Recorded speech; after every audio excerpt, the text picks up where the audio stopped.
जीवन का उद्देश्य क्या है? जैसे आपके जीवन का उद्देश्य क्या है? आप बताएं, जीवन का उद्देश्य क्या है? अभी तो यूपीएससी पास करना ही है, चलिए सफलता, ये भी एक मूल्य है, सफलता एक मूल्य है, ठीक है। आपके जीवन का उद्देश्य क्या है?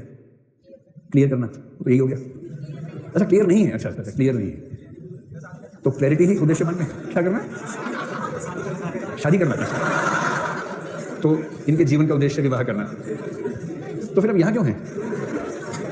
अच्छा नौकरी होगी तो शादी होगी, किसी ने कंडीशन लगा दी है कि नौकरी लेके आओ तब शादी होगी। अच्छा पापा ने, किसके पापा ने?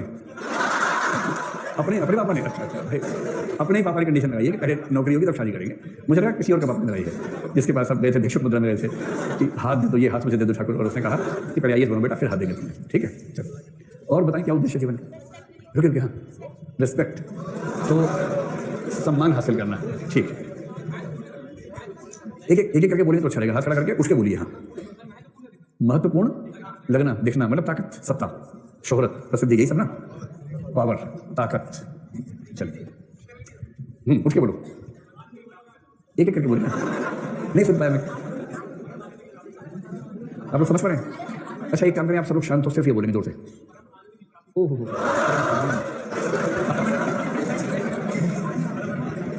परमानंद तो मुखर्जी नगर के आगे है अभी तो आनंद कर लेते हैं। हाँ और कोई? हाँ बोलो भाई।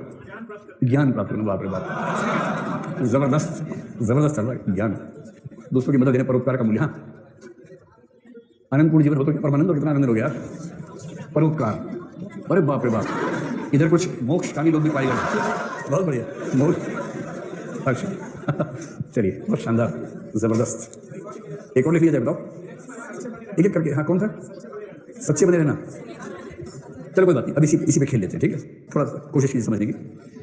जो ताकत प्राप्त करना चाहता है, दरअसल उसे ताकत मिलने से क्या होगा? मेरा प्रश्न थोड़ा अबूझ लग रहा होगा आपको।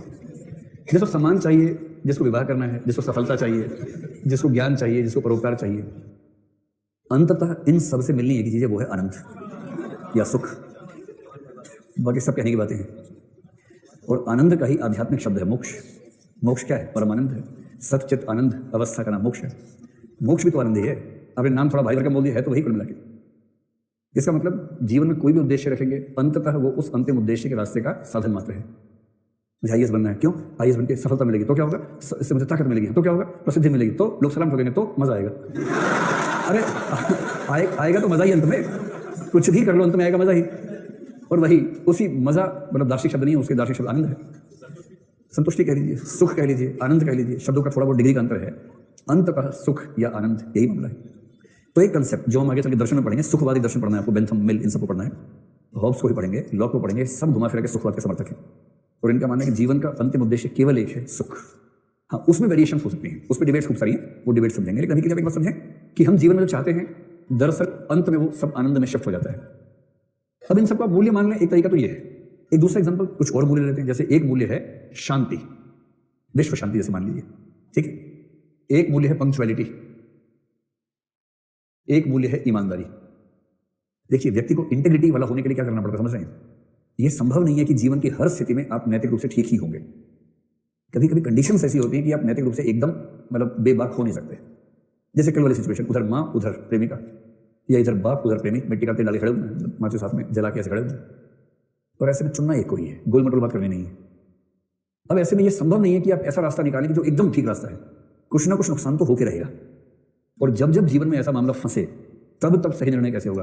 भाई साहब जो पूछे सही निर्णय कैसे करना है, यहाँ गौर करो, सही निर्णय कैसे होगा? वो इस हिरार्की से होता है। आपके मन में स्पष्ट होना चाहिए कि अगर दो मूल्यों में टकराहट हो गई तो इनमें से कौन सा ऊंचे स्तर का है, कौन सा नीचे स्तर का है। और किसी भी ऐसे क्लैश में ऊपर के स्तर के मूल्य को चुनेंगे, नीचे के स्तर के मूल्य को छोड़ देंगे। जब तक क्लैश नहीं है, दोनों को लेकर चलेंगे। लेकिन अगर कभी टकराहट हो ही जाए, तो उस टकराहट की अवस्था में आप कौन से मूल्य के लिए कौन से मूल्य को लात मार सकते हैं, वहां प्रश्न यही होगा। मसलन एक मूल्य है पंक्चुअलिटी और एक है ईमानदारी। दोनों अच्छे हैं, मैं टाइम पर पहुंचता हूं, ईमानदारी से काम करता हूं। एक दिन ऐसा संकट हो गया कि या तो मैं ईमानदार रह पाऊंगा या पंक्चुअल रह पाऊंगा, और उस दिन मुझे तय करना पड़ेगा कि इनमें से कौन सा मूल्य ज्यादा प्राथमिक है। तो मेरे ख्याल से आप सब मानेंगे कि ईमानदारी का मूल्य समयबद्धता के मूल्य से ज्यादा महत्वपूर्ण है। तो हम कहेंगे ईमानदारी नंबर 1 पर है, पंक्चुअलिटी नंबर 2 पर है, अगर इनमें से देखना हो तो।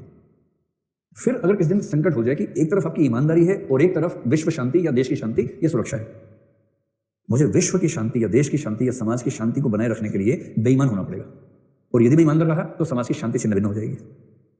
तो सामाजिक शांति और व्यक्तिगत ईमानदारी अगर इनमें टकराहट हो ही जाए तो कौन सा मूल्य बढ़ाए? समाज की शांति है। तो ये मूल्य हो गया नंबर 1, ये हो गया नंबर 2, ये हो गया नंबर 3। और इसका मतलब मूल्य न केवल बहुत सारे हैं बल्कि मूल्यों के बीच में एक अधिक्रम चलता है।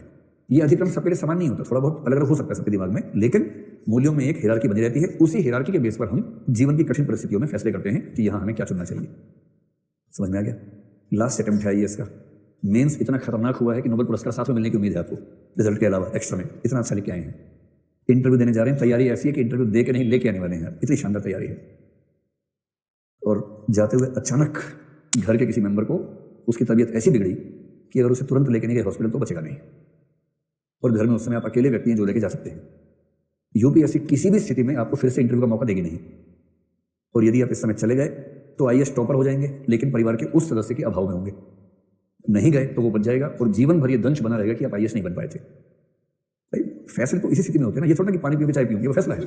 फैसला तो यही होता है। बाकी तो गुरु फैसले हैं तो होते रहते हैं, उसमें क्या है, फैसला तो ये होता है।